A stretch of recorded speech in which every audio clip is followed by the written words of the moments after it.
मस्त एक अलिबागला एक मोठा विला बुक केला आणि ते सगळेजण खूप जास्त एक्सायटेड होते.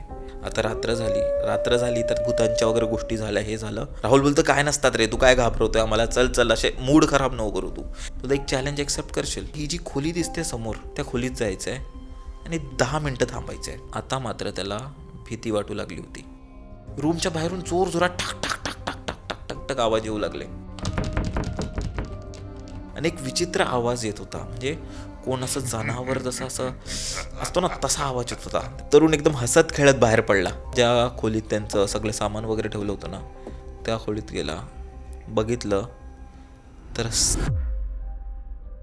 ह्या कथा मनोरंजनासाठी आहे. काही लोकांचे अनुभव व काही पूर्णपणे काल्पनिक असू शकतात. त्यामुळे कृपया यांना मनोरंजन म्हणून घ्या. ह्या कथा आपल्या संस्कृतीचा एक भाग आहे, अगदी लहानपणी आजी आजोबांनी सांगितलेल्या गुड गोष्टींसारख्या. आमचा हेतू कोणत्याही प्रकारची अंधश्रद्धा किंवा भीती निर्माण करणे नाही. माझी आताची गोष्ट आहे ना, ती मला माझ्या एका ऑफिस कलिगनी सांगितली होती आणि जी त्यांच्याबरोबर एका पिकनिकला झाली होती. त्याचं नाव तरुण आहे आणि तरुणचं कसं होतं ना, तो 26-27 वर्षाचा होता. म्हणजे त्यांनी एक त्याच्या मित्रांबरोबर त्याचं लग्न व्हायच्या आधी एक बॅचलर ट्रिप अरेंज केली होती.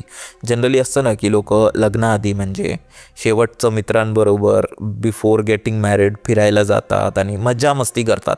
तर तसंच काहीतरी तरुणनीही त्याच्या मित्रांबरोबर प्लॅन केलं होतं, कारण ही ट्रिप शेवटची त्याची ॲज अ बॅचलर राहील म्हणून त्यांनी मस्त एक मोठा विला बुक केला. म्हणजे तो विला जवळपास 7-8 BHK असेल, वरती काही एक माळ्याचा होता तो.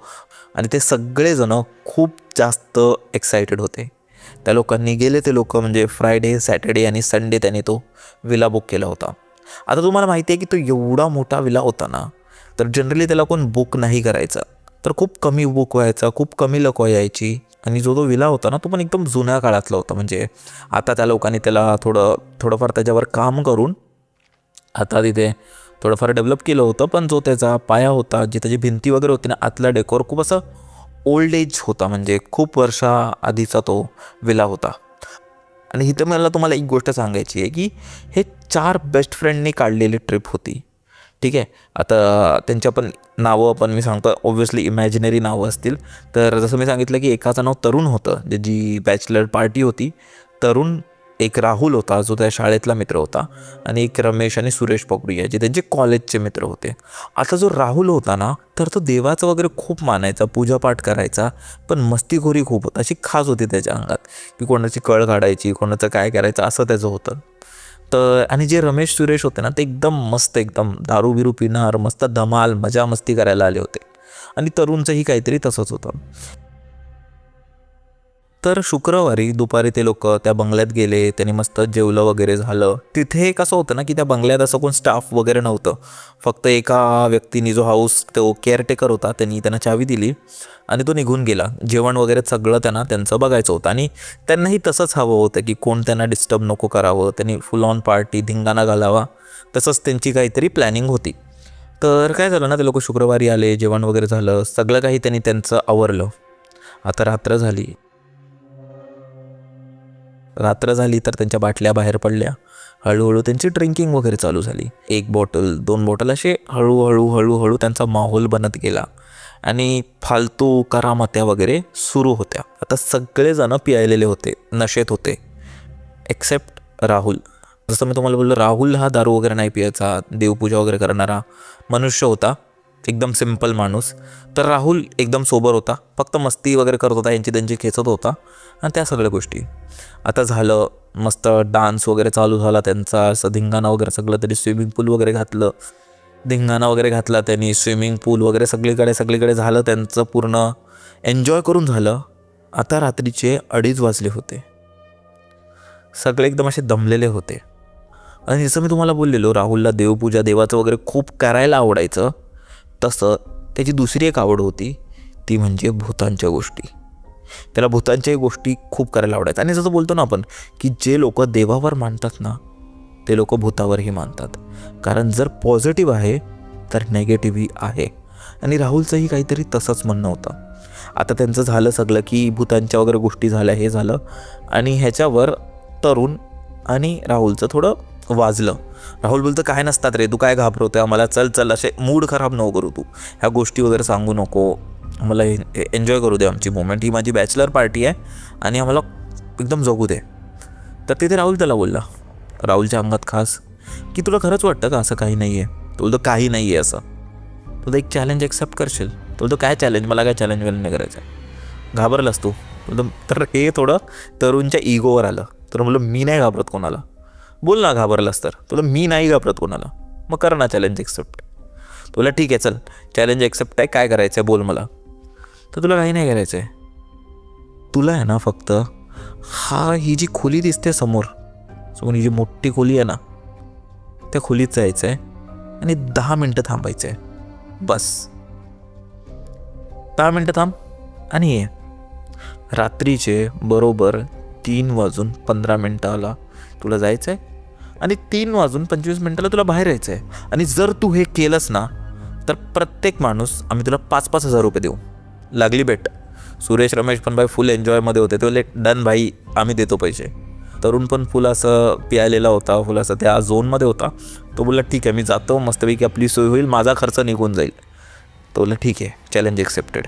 त्या लोकांनी वाट बघितली. आता 3:15 त्या लोकांनी वाट बघितली आणि जसेच 3:15 झाले तरुण हा त्या रूममध्ये गेला.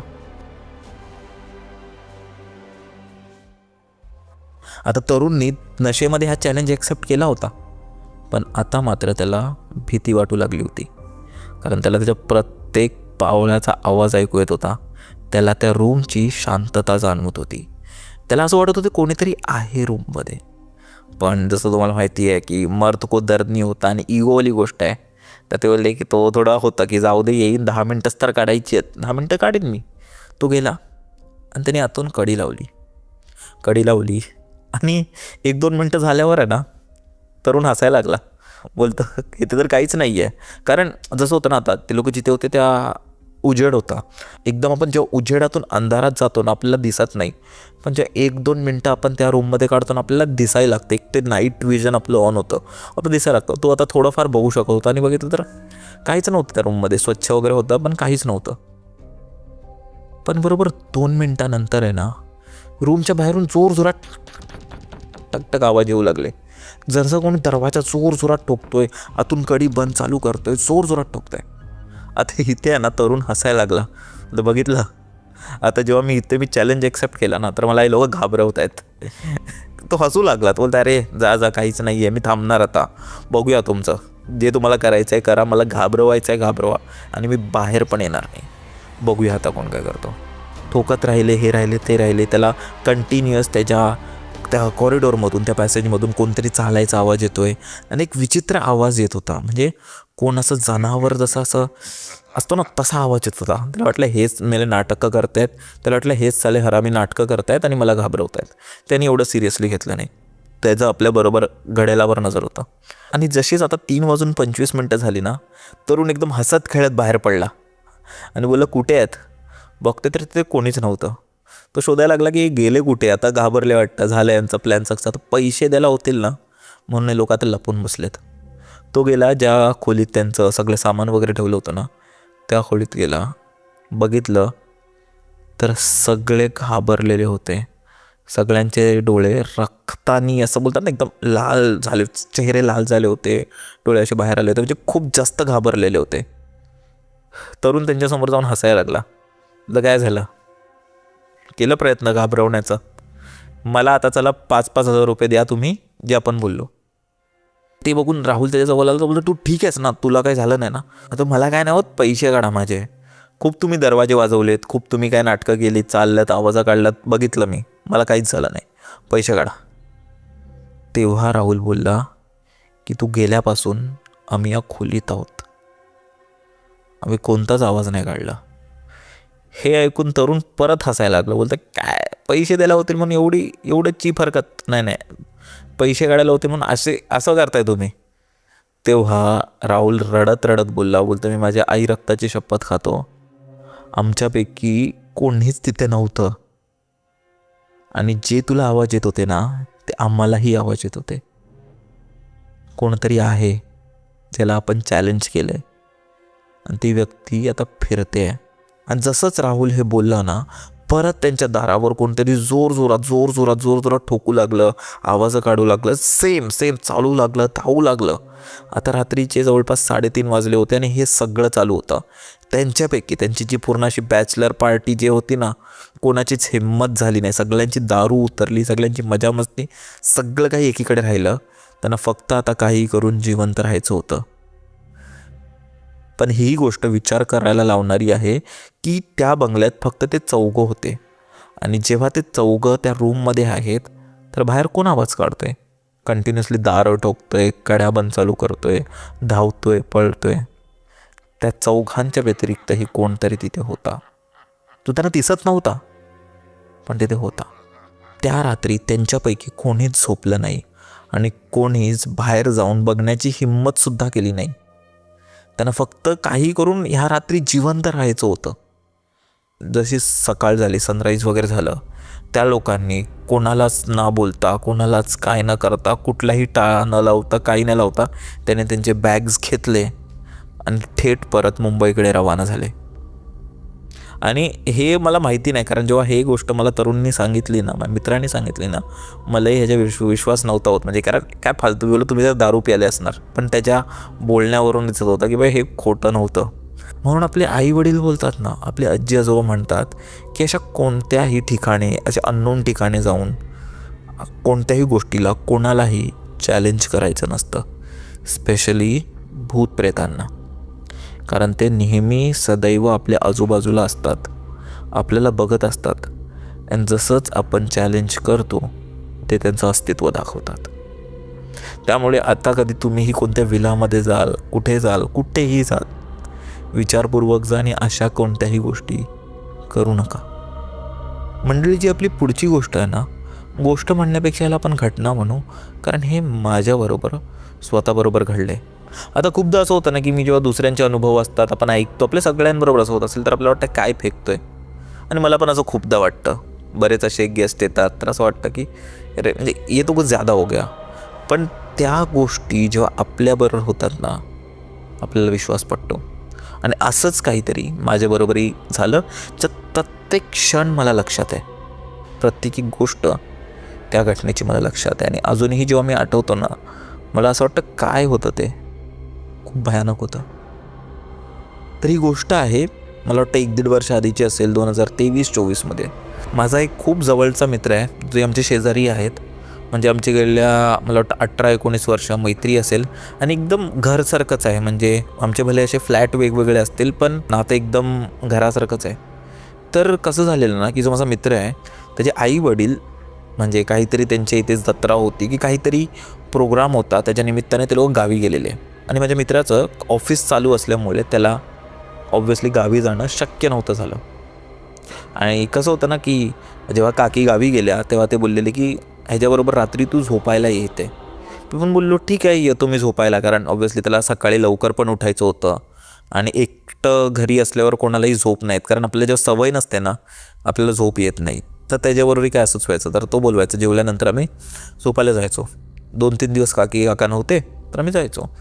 आणि तो जो काळ असतो ना तो भारी असतो. म्हणजे आपण भले बोलतो आपल्या लवकर झोपा, हे झोपा, पण असे मित्र वगैरे एकत्र आले तर आपण काही लवकर झोपत नाही. आता मी असायचो, माझा मित्र आणि माझा लहान भाऊ, आम्ही तिघं असायचो.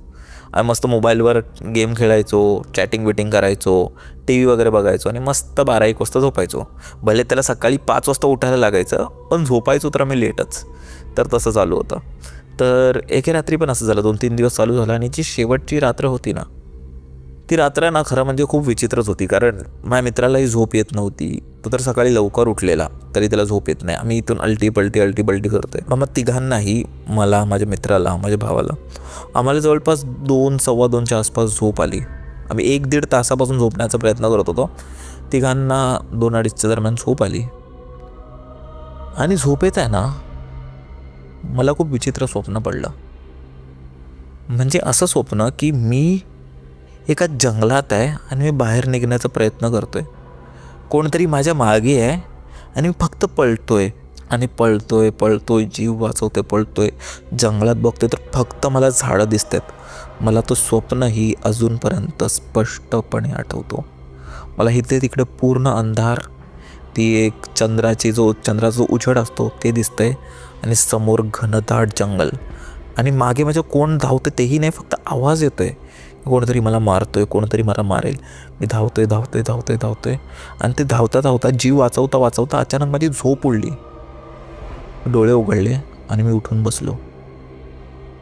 मी समोर बाजूला बघितलं, तो जो मित्र आहे ना तोही उठून बसला होता आणि माझा भाऊ जो झोपलाय तो झोपेत जोरात ओरडला आणि त्याचीही झोप उडली होती.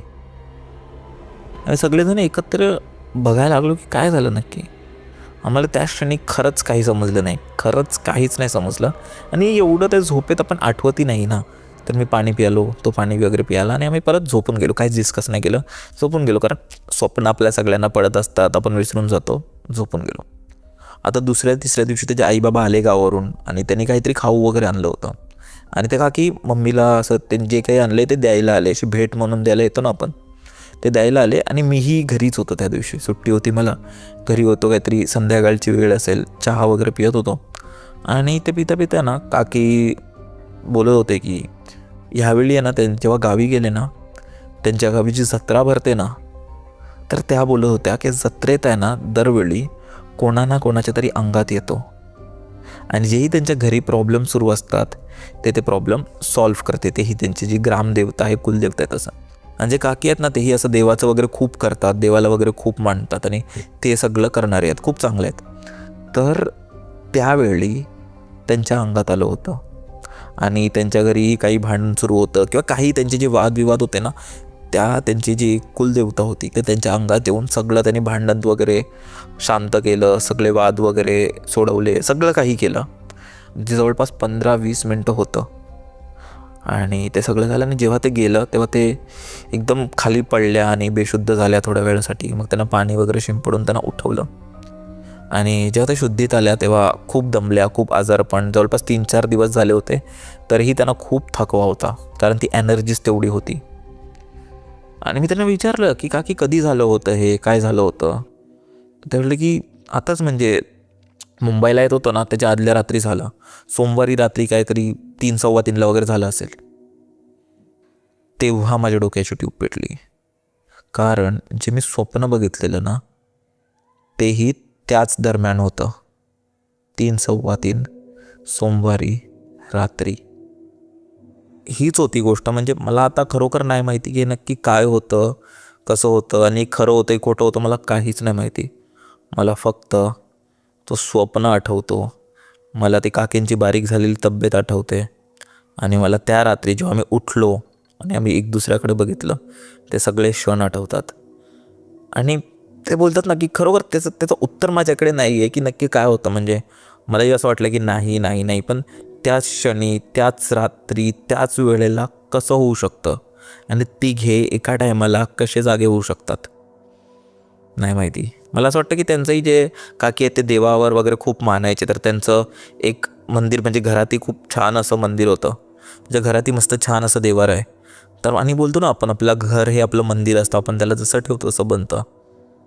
तर मला असं वाटतं की जे त्यांच्या देवाने त्यांच्या गावच्या घरात केलं ते आम्हाला त्यांच्या मुंबईच्या घरातही जाणवलं. म्हणजे खूप पॉवरफुल असतात देव आपले जे कुलदेवता असतात, ग्रामदेवता असतात. आणि म्हणूनच म्हणतो ना आपण की त्यांना दरवर्षी जावं, त्यांची पूजा करावी, त्यांना नैवेद्य द्यावं. आणि ते काहीचं बरोबर आहे.